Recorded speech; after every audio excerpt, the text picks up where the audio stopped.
Okay, so several minutes later, this is the fix. I basically took the two wires out. I kind of stripped them down, exposed the copper on both ends, starting right here. And I just took some speaker wire, just two different pieces of speaker wire, and trimmed those down as well and exposed the wire, stripped those, and soldered them back together. I just used a little soldering iron and kind of twisted them up. You can YouTube videos on soldering. I'm not a professional solderer, so I did not show my work with that. I used some heat shrink tubing.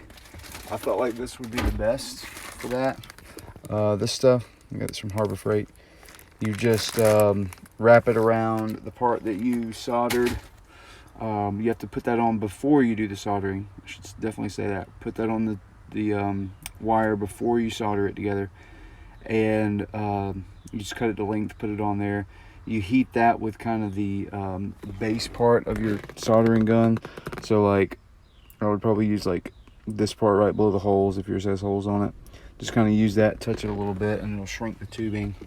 That'll just keep it really protected. And then I took electrical tape and wrapped around the two tubes, the two wires that I put the heat shrink tubes on, and just did it up real good like that. So that is the fix. And you can see, as of now, you have to crank it up to test the tow haul. But as you can see it now, it works.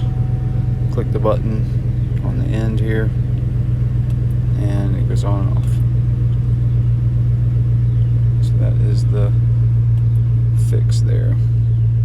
All right.